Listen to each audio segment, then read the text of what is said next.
Good morning, dear students. Today we have started the very important chapter atom and molecules.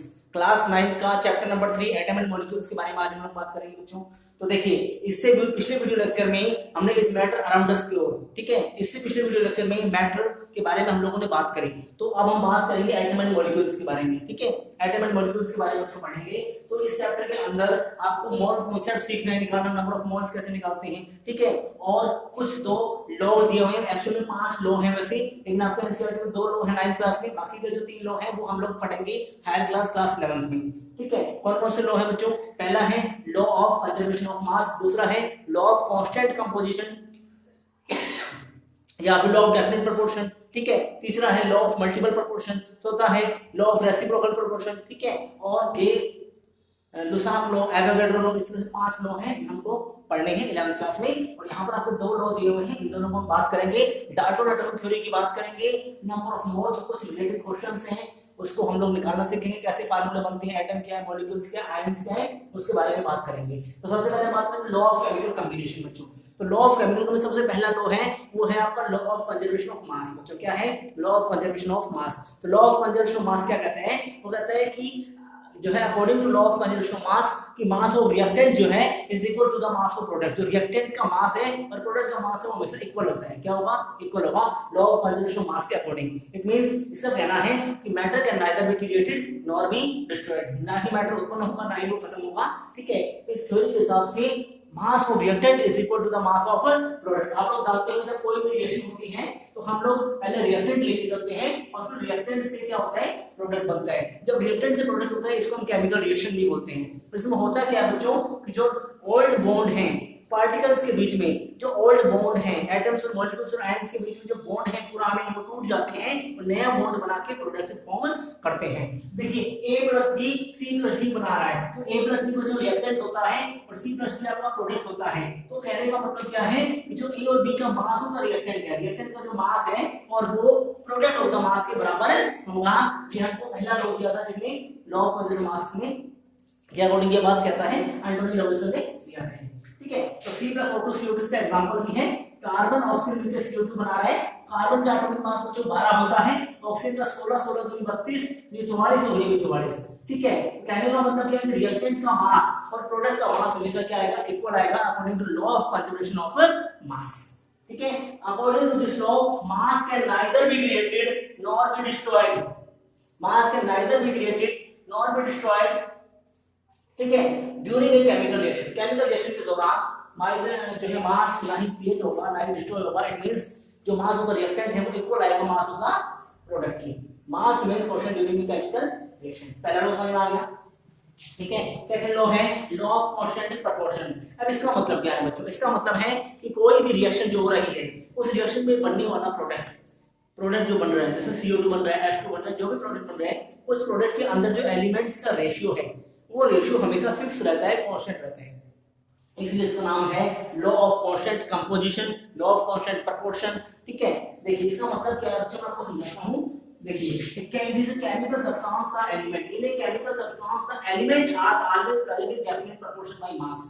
जो elements, कोई भी chemical substance बन रहा है, कोई भी प्रोडक्ट फॉर्मेशन हो रही है, उसमें जो एलिमेंट्स है उनका रेशियो हमेशा कांस्टेंट होगा। फॉर एग्जांपल अब देखिए हमने ले लिया लाइमस्टोन और इसको मैं हीट कर रहा हूं, CaO + CO2 में टूट रहा है, यहां पर जो CO2 बन रहा है, अब C+O2 से भी CO2 बन रहा है, NaCO3 को हीट करने पे भी Na2CO3 प्लस में H2 प्लस में CO2 बन रहा है, तीनों में CO2 बन रहा है। इट मींस CO2 की जो प्रेजेंस है, सोर्स है, वो अलग-अलग है, लेकिन यहाँ पर सोर्स भले ही अलग-अलग हो, यहाँ पर कार्बन और ऑक्सीजन के बीच में जो रेशियो है ना वो हमेशा सेम आएगा। चाहे वो कार्बन से CO2 बने, चाहे लाइमस्टोन से CO2 मिले, चाहे आपको सोडियम हाइड्रोजन कार्बोनेट से CO2 प्राप्त हो, CO2 के अंदर जो कार्बन और ऑक्सीजन का रेशियो है बच्चों वो ऑलवेज कांस्टेंट आएगा। इसी को बोलते हैं law of constant proportion. It means carbon और ऑक्सीजन का रेशियो क्या आएगा? यहां पर कार्बन का 12:32 है ना, तो देखिए 12:32 का निकालेंगे तो इसका रेशियो आएगा 3:8। क्या आएगा बच्चों? 3:8। 4 3 12 12 32, 4 3 12, 4 8 32, 3:8। कार्बन और ऑक्सीजन का रेशियो हमेशा क्या आएगा? 3:8। वाटर है, अपने पास क्या है बच्चों? वाटर है H2O।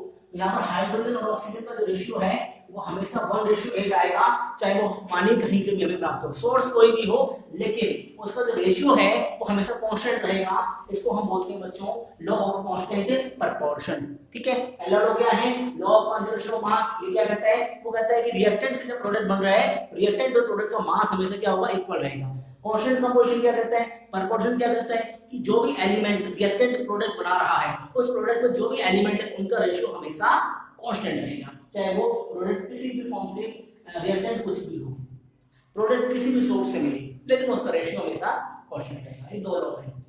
उसके बाद जॉन डाल्टन ने थ्योरी दी, जिसको हम डाल्टन एटॉमिक थ्योरी के नाम से भी जानते हैं। इन्होंने बताया कि एटम बहुत ही छोटा पार्टिकल है, वेरी स्मॉल पार्टिकल एटम है, इससे छोटे पार्टिकल नहीं है। ये डाल्टन की थ्योरी फेल हो गई थी। ठीक है, आगे क्योंकि पता चला कि एटम से भी छोटे पार्टिकल्स हैं, जिसे सब एटॉमिक पार्टिकल या फंडामेंटल पार्टिकल के नाम से जाना जाता है, जैसे इलेक्ट्रॉन, प्रोटॉन और न्यूट्रॉन। ठीक है, तो डाल्टन ने क्या बताया, डाल्टन ने कहा कि ऑल मैटर आर कंपोज्ड हो, या फिर एनीथिंग इज, क्योंकि मैटर क्या हमारे आसपास जो भी चीजें वो सारी चीजें मैटर है, तो all matter is made up of very small particle, very tiny particle, बहुत ही छोटे पार्टिकल से मिलकर बना है, जिसे हम एटम के नाम से जानते हैं। All matter is made up of very small या वेरी टाइनी पार्टिकल्स, बहुत ही छोटे या बहुत टाइनी पार्टिकल से मिलकर बना है, जिसे हम एटम्स के नाम से जानते हैं। दूसरी चीज इसने कही कि एटम्स आर इंडिविजिबल, एटम कभी टूटता नहीं है। ठीक है, एटम कभी टूटता नहीं है, एटम आर इंडिविजिबल, और atom can take part in a chemical reaction, atom किसी के टेक पार्ट के लिए केमिकल रिएक्शन भाग लेता है। और इसने कहा atom of given elements are identical in mass and chemical property. उसने कहा कि गिवन एलिमेंट आपके पास जो है, और जो एलिमेंट जो है उसकी ना मास, उसका जो मास है वो सेम रहेगा, सभी एलिमेंट, सेम एलिमेंट का मास सेम होगा और डिफरेंट एलिमेंट का मास डिफरेंट होगा। लेकिन आइसोटोप्स और आइसोबार्स बच्चों जब आए तो ये थ्योरी फेल हो गई। अगले वीडियो लेक्चर में हम लोग अगले चैप्टर में पढ़ेंगे आइसोटोप्स क्या है, आइसोबार्स क्या है। तो हम लोग देखेंगे कि जब आइसोटोप्स आए, आइसोटोप्स का मतलब होता है कि जिसका एटॉमिक नंबर तो सेम हो और मास नंबर अलग अलग हो, है ना। आइसोबार्स वो होते हैं जिनका मास नंबर तो सेम हो, एटॉमिक नंबर अलग अलग हो, सेम एलिमेंट्स में, ठीक है, या फिर डिफरेंट एलिमेंट्स में। तो ये थ्योरी वहां पर गलत हो गई थी। लेकिन डाल्टन ने जो बातें बताई थी वो क्या थी, कहा कि एटम सबसे छोटा पार्टिकल है, ठीक है, और all matter is composed of very small particle, all matter is composed of very small particle called atoms. एक छोटी सी चीज से मिलकर बने हैं, जितना मैटर है उसे हम एटम के नाम से जानते हैं। उसके बाद उसने कहा कि एटम इज इनडिविजिबल, एटम कभी टूटता नहीं है। लेकिन आप लोग जानते हो, आगे आप पढ़ेंगे कि एटम से छोटी चीजें हैं इलेक्ट्रॉन, प्रोटॉन और न्यूट्रॉन, जिसे सब एटॉमिक पार्टिकल या फंडामेंटल पार्टिकल के नाम से जानते हैं। और उसने कहा कि atom of the different element जो लेंगे हम, उनकी प्रॉपर्टी आइसोटोप्स और आइसोबार्स की बातें थोड़ी गलत है। चलिए, उसके बाद कुछ क्वेश्चंस हैं, ठीक है ना, फार्मूले बनाने हम लोग सीखेंगे। इसके बाद एटम्स क्या है, मॉलिक्यूल्स क्या है, फार्मूले बनाने के कुछ क्वेश्चंस हैं जिनके थ्रू हम बचा हुआ पार्ट को कवर करेंगे। जो बचा हुआ पार्ट है उसको कुछ क्वेश्चंस के थ्रू मैं समझाऊंगा। तो ये हमने लॉ ऑफ केमिकल कॉम्बिनेशन और डाल्टन एटॉमिक थ्योरी को समझ लिया है। अब कुछ क्वेश्चंस हैं जिसमें हम केमिकल फार्मूले बनाने सीखेंगे, मोलर मास निकालना सीखेंगे, given mass, molar mass, mole concept सीखेंगे, मतलब इस चैप्टर का बचा हुआ पार्ट देखेंगे।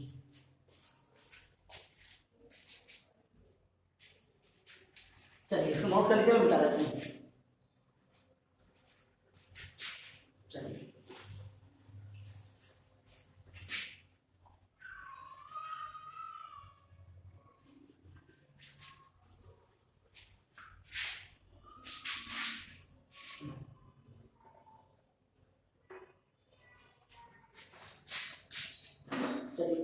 देखिए, सबसे पहले हम बात करेंगे, मैंने आपको एटम क्या होता है। देखिए, मैंने सिर्फ यहाँ पर क्या लिख दिया, मान लीजिए एटम का मतलब सिर्फ ऑक्सीजन में लिख रहा हूँ, ठीक है, या फिर सिर्फ हाइड्रोजन लिख रहा हूँ, सिर्फ नाइट्रोजन लिख रहा हूँ, तो सिंगल चीज है ना बच्चों, एटम होती है। क्या होती है, एटम है। लेकिन मोर देन वन जो होगी उसे हम मॉलिक्यूल के नाम से जानते हैं। मॉलिक्यूल क्या होगा, तो मॉलिक्यूल का मतलब हो गया बच्चों O2, ठीक है, H2, N2, ठीक है, ये सारे मॉलिक्यूल्स हो जाते हैं बच्चों। क्या हो जाती हैं, मॉलिक्यूल्स, ठीक है। H2O भी, वैसे H2O भी एक मॉलिक्यूल है, लेकिन H और ऑक्सीजन के बीच में रेशियो है, इसलिए हम इसको कंपाउंड के नाम से भी जानते हैं, ठीक है। हाइड्रोजन और ऑक्सीजन के बीच में कांस्टेंट रेशियो है, इसलिए इसको कंपाउंड भी बोलते हैं। वैसे H2 एक मॉलिक्यूल भी है, ठीक है ना। तो यहाँ पर देखिए ध्यान से कि जो एक सिंगल चीजें होती है बच्चों, ठीक है, इसको मोनो एटॉमिक भी बोलते हैं। क्या बोलते हैं, मोनो, इसको बोलते हैं डाई एटॉमिक। तो मतलब ये आपका एटम और मॉलिक्यूल्स की बात कर रहे हैं। तो अगर सिंगल चीज है तो एटम है, और एक से ज्यादा है तो उसको O2 है, H2 है, N2 है, मॉलिक्यूल्स के फॉर्म में। H2 भी एक मॉलिक्यूल है वैसे तो, लेकिन हाइड्रोजन और ऑक्सीजन के बीच में एक रेशियो कांस्टेंट है, इसलिए इसको कंपाउंड भी बोलते हैं, ठीक है। NH भी एक कंपाउंड है, ठीक है। चलिए, तो अभी हम यहाँ पर देखेंगे, यहाँ पर जो सबसे मेन चीज है वो हम देखेंगे मोल कॉन्सेप्ट। क्या देखेंगे बच्चों? Mole concept. ठीक है, मोल कॉन्सेप्ट यहाँ पर हम देखेंगे, उसके अंदर मॉलिक्यूलर मास निकालना सीखेंगे। ठीक है, और ये सारे क्वेश्चन फार्मूले बनाना सीखेंगे। तो मोल कॉन्सेप्ट क्या होता है? तो मोल कॉन्सेप्ट जनरली कुछ नहीं, मोल एक नंबर है। मोल क्या है? मोल एक डिजिट, एक नंबर है जिसकी वैल्यू होती है बच्चों 1 मोल यहाँ पर होता है एवोगैड्रो नंबर की। ठीक है, इतना ही देख लीजिए। ठीक है, इसको डिटेल में जाने के नाम से फार्मूला से डिवाइड किया, हम न्यूमेरिकल सॉल्व के फार्मूला सीखते हैं, है ना। मैं आपको थोड़ा बेसिक जानकारी देता हूं कि मोल कांसेप्ट के ऊपर एक स्पेशल वीडियो बनाऊंगी, इंपॉर्टेंट है। एक मोल कांसेप्ट के ऊपर स्पेशल वीडियो बनाई जाएगी, हम क्वेश्चन सॉल्व कर पाए, इसलिए हम इसके फार्मूला देख लेते हैं कैसे हैं और कैसे हम इसके न्यूमेरिकल को सॉल्व कर पाएंगे। तो 1 मोल की वैल्यू बच्चों, मोल कांसेप्ट के अंदर हम सबसे पहले देखते हैं जो 1 मोल, एक मोल की वैल्यू को एवोगैड्रो नंबर के बराबर होती है। एवोगैड्रो नंबर, ठीक है। एवोगैड्रो नंबर की वैल्यू कितनी होती है बच्चों? 6.023 10 की पावर 23। मोल का मतलब क्या है? वो डिजिट है। ठीक है, मतलब सिंपल सी बात में कहूं, मेरे पास 1 मोल पेन है, मेरे पास कितने पेन है? 6.023 10 की पावर 23 पेन है। मेरे पास 1 मोल पेंसिल है तो 6.023 10 की पावर 23 पेंसिल है। मेरे पास 10 मोल है तो 10 मतलब 10 इनटू ये डिजिट, इतने पेंसिल है। समझ रहे हो? चलो, इसके लिए एक फार्मूला है जनरल सा, जहां से हम मेथड बहुत आसानी से कर पाएंगे नंबर ऑफ मोल्स निकालने का। तो नंबर ऑफ मोल्स के लिए हम फार्मूला देखेंगे। ठीक है, इसको हम बाद में डिस्कस करेंगे, पहले इसका फार्मूला देखेंगे क्योंकि हमारे न्यूमेरिकल्स पोर्शन जो है ना अच्छे से हुए हैं। ठीक है, मैंने आपको बता दिया 1 मोल कुछ नहीं है, मोल एक डिजिट, एक नंबर है जिसकी वैल्यू है 6.023 10 की पावर 23, जिसे एवोगैड्रो नंबर बोलते हैं। एक मोल एवोगैड्रो नंबर के बराबर होते हैं। मोल एक डिजिट है। मैं कहूं जैसे हम लोग कहते हैं ना भाई चीज लेने जाते हैं भाई इतने लीटर दे दो, तो वैसे एक मोल एक यूनिट है एक तरह से। ठीक है, एक यूनिट है और इसका और डिटेल में पढ़ेंगे आगे। पहले मैं इसके फार्मूले आपको क्लियर करवाता हूं। तो फार्मूला क्या है? पहला जो सबसे इंपॉर्टेंट फार्मूला यहां पे यूज होगा वो है बच्चों number of mole is equal to given mass upon molar mass. Given mass by molar mass, given mass upon molar mass.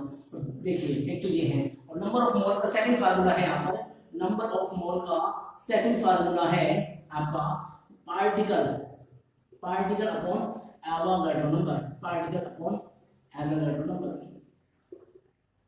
Particle upon Avogadro number, particle upon Avogadro number. ठीक है, ये दो फार्मूला हैं जहां से हमारा न्यूमेरिकल सॉर्ट आउट हो जाएंगे। ठीक है, अब हमें देखो यहाँ पे गिवन मास मोलर मास क्या होता है, मैं आपको बताऊंगा सारी चीजें। पार्टिकल क्या होता है? पार्टिकल एटम मॉलिक्यूल आयंस, है ना, एवोगैड्रो नंबर। ठीक है, चलिए तो अब मोलर मास कैसे निकालते हैं, इसके बाद हम सीखेंगे मोलर मास।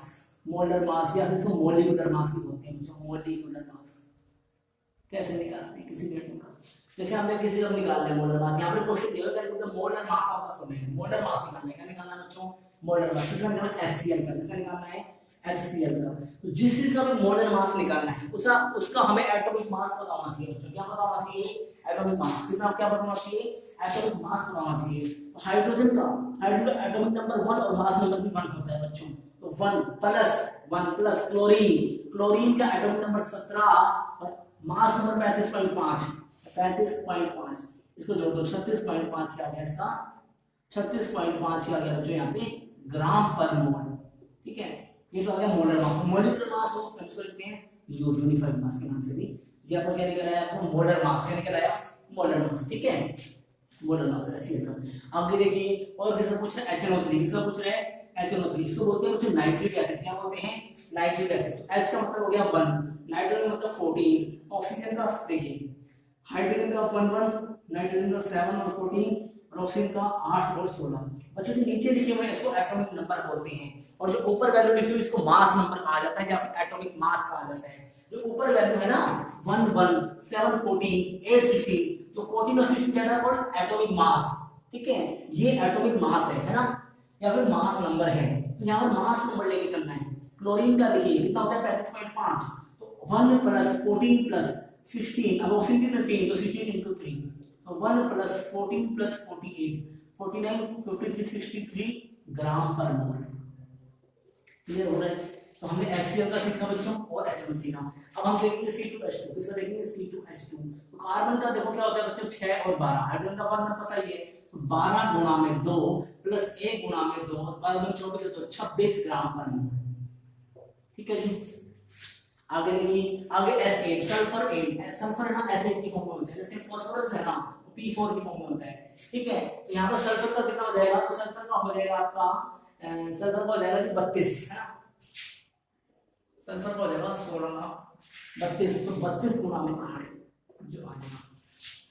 ठीक है, ऐसे हम लोगों को करनी है। तो यहाँ पर देखिए हमने मोलर मास निकालना सीखा, कुछ नहीं है, जो भी आपके पास एलिमेंट्स गिवन है उसके एटॉमिक मास रखिए, प्लस में उसका एटॉमिक मास रखिए, प्लस में उसका क्या रखिए, एटॉमिक मास रखिए, उसको जोड़ दीजिए। तो हमने एसिड का सीखा, HNO3 का सीखा, ठीक है, और हमने C2H2 का सीखा, एसिड का सीखा, 32 होता है 8, इसका फास्फोरस का देखेंगे, फास्फोरस होता है 15 31, कितना होता है बच्चों 31, 31 को 4 से कर देंगे ना, 31 को 4 से गुणा कर तो जो भी आएगा वो फास्फोरस का निकल आएगा। तो हमने यहां पर ये वाला क्वेश्चन सॉर्ट आउट कर लिया, calculate the molar mass of the following substance, ठीक है, यहां पर मोलर मास हमने निकालना सीख लिया। मोलर मास कुछ भी नहीं है, जो भी एलिमेंट या जो भी कंपाउंड दिया हुआ है उसके एटॉमिक मास को जोड़ना है बस, ठीक है। तो मोलर मास निकल आएगा, मोलर मास आ गया समझ में, मोलर मास का निकालना आ गया।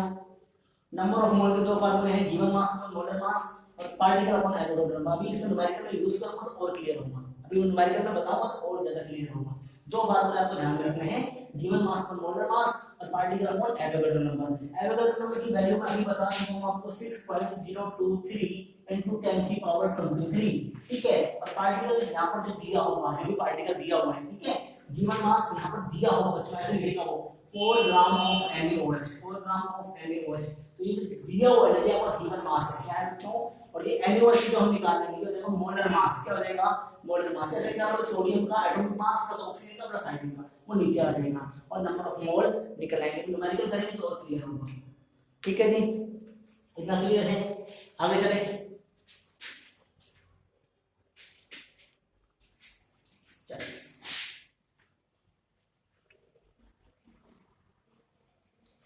तो नंबर ऑफ मोल के लिए हम लोग फार्मूला क्या रखेंगे, देखिए।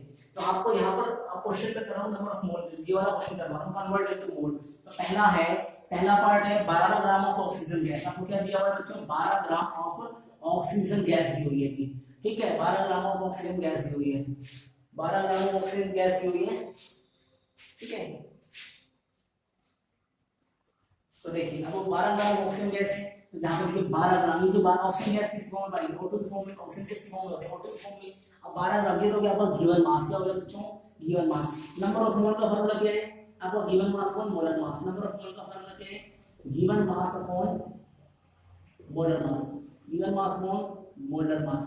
नंबर ऑफ मोल का फार्मूला, गिवन मास ये जो दिया हुआ है 12 ग्राम, और मोलर का मास कितना हो जाएगा, ऑक्सीजन O2 है ना, तो 16 दूनी 32, तो 12 बटे 32, इसको क्या निकल आएंगे नंबर ऑफ मोल, क्या निकल आएंगे बच्चों नंबर ऑफ मोल। उसके बाद क्या है आपका, ठीक है, 20 ग्राम ऑफ वाटर, 20 ग्राम क्या दिया हुआ आपको, वाटर दिया हुआ है ना, तो वाटर के लिए क्या होगा, देखिए number of mole equal to given mass upon molar mass, तो 20 बटे में मोलर मास कितना हो जाएगा आपका H2, H2 का मोलर मास कितना होगा H2O, 1 गुणा 2 प्लस 16 कितना हो जाएगा 18, 20 बटे में 18, इसको सॉल्व करना हो जाएगा। अगला क्या है CO2, 22 gram of CO2, number of mole given mass पर मोलर मास 22 बटे में CO2, तो 12 प्लस में 16 गुणा में 2, 32 और 44 हो जाएगा, तो 22 बटे में 44 हो जाएगा, नोट कीजिए।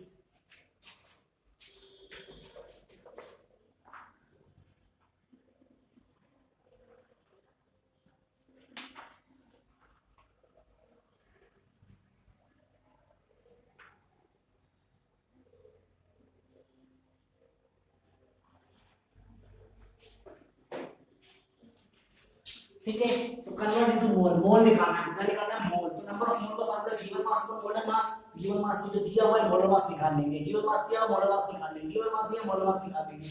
मोलर मास क्या है, इनका एटॉमिक मास जोड़ दो, गिवन मास कितना है 12, ऑक्सीजन तो O2 की फॉर्म में होगा, तो 16 दूनी 32, 12 बटे 32 सॉल्व कर लेंगे, 20 बटे में वाटर H2O, 1 गुणा 2 प्लस 16 18, 20 बटे में 18 सॉल्व कर लेंगे, 22 बटे में 12 प्लस 16 दूनी 32, 22 बटे में 44 सॉल्व करेंगे, फिर क्या निकल आएगा आपका नंबर ऑफ मोल। क्वेश्चन समझ में आ गया, आगे चलें।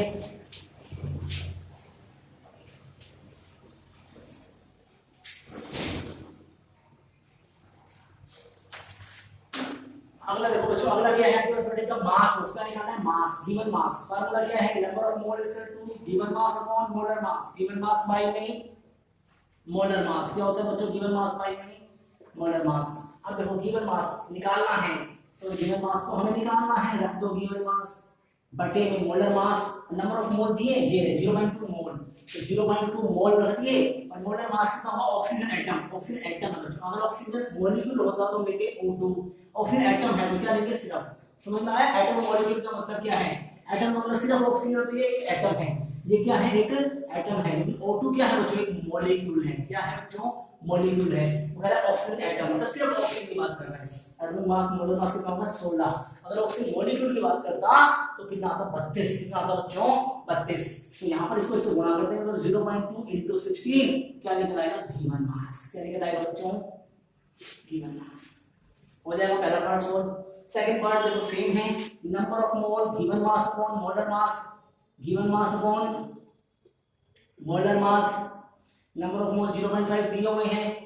वाटर मॉलिक्यूल का है, गिवन मास मुझे निकालना है, गिवन मास मुझे निकालना है। मोलर मास किसका, वाटर का, मतलब H2 होगा। कितना हो जाएगा, 1 गुणा 2 प्लस 18। कितना हो जाएगा, 18। 18 को इससे गुणा कर दो तो 0.5 into 18 क्या आ जाएगा, गिवन मास। क्या आ जाएगा बच्चों, गिवन मास। 9 आ जाएगा गिवन मास। चलो हो गया, मास निकालना आ गया, नंबर ऑफ मोल निकालने आ गई, मोलर मास निकालना आ गया। अब फार्मूला बनाना सीख लेते हैं। ठीक है, फार्मूला बनाना सीख लेते हैं। इतना क्लियर हुआ, नोट कीजिए।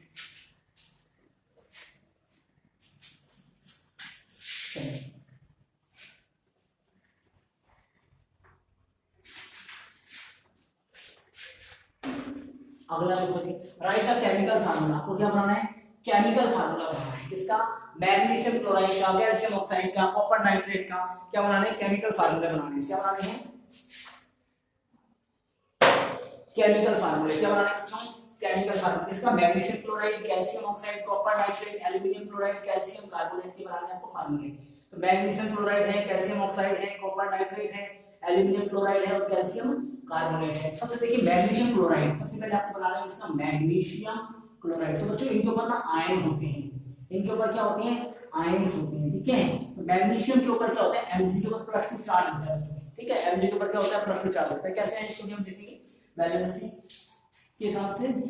और जो क्लोराइड क्लोरीन होता है उसको -1 चार्ज होता है बच्चों। कितना होता है, -1। तो होगा क्या, ये अपने अपने चार्ज क्या करेंगे, एक दूसरे को इंटरचेंज करेंगे, है ना, और अपना कंपाउंड बनाएंगे। मैग्नीशियम क्लोराइड बना कैसे, इसका फार्मूला क्या होगा, इसका फार्मूला है बच्चों MgCl2। क्या फार्मूला है, MgCl2। बना कैसे है, Mg के ऊपर +2 चार्ज है, Cl पे -2। यहाँ पर तो -1 है, यहाँ पर +2 है। सिर्फ प्लस माइनस लेंगे, नंबर्स लेंगे। ये 2 इधर जाएगा और ये 1 इधर आएगा। Mg पे आ गया 1 और Cl पे आ गया 2। Mg पे क्या आ गया, ये 1 इधर आ गया, 2 इधर चला गया। Mg पे तो आ गया 1 और Cl पे आ गया 2, तो क्या बन गया, MgCl2। समझ में आया। अगला देखो कैल्शियम ऑक्साइड। अगला क्या है बच्चों, कैल्शियम ऑक्साइड। कैल्शियम ऑक्साइड देखो, कैल्शियम में क्या होता है बच्चों, Ca+2 चार्ज होता है। क्या होता है, Ca। और ऑक्साइड, ऑक्सीजन में क्या होगा, -2 चार्ज होगा। क्या होगा, यहाँ पर +2 है, यहाँ पर -2 तो है ही, तो 2 इधर गया, 2 इधर गया, तो क्या हो गया, 2 से 2 कैंसिल, तो CaO। क्या बन गया बच्चों, CaO। तो कैल्शियम ऑक्साइड का फार्मूला हो गया CaO। क्या हो गया बच्चों, CaO, that is called calcium oxide. और MgCl2 that is called magnesium chloride. समझ में आया, समझ में आया।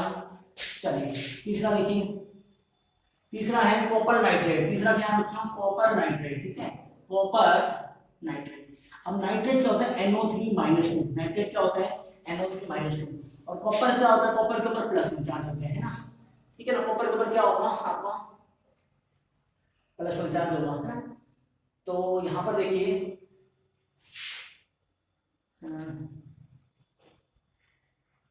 CuNO3 एक बार इसका कॉपर के ऊपर CuNO3 होगा, CuNO3। देखो क्या होता है, NO3 पे तो माइनस चार्ज होगा, यहाँ पे तो कॉपर पे +2 चार्ज होता है।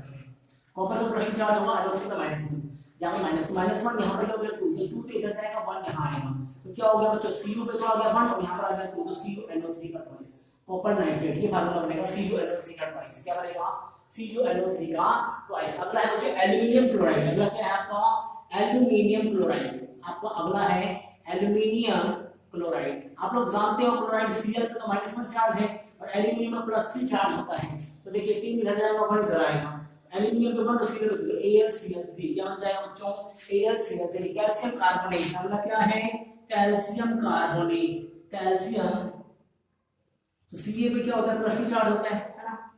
ठीक है, कार्बोनेट पे CO3 पे क्या होता है, -2 चार्ज होता है। 2 से 2 कैंसिल, 2 से 2 कैंसिल, क्या आ गया CaCO3। क्या आ गया बच्चों, CaCO3। ठीक है, सॉल्व कीजिए।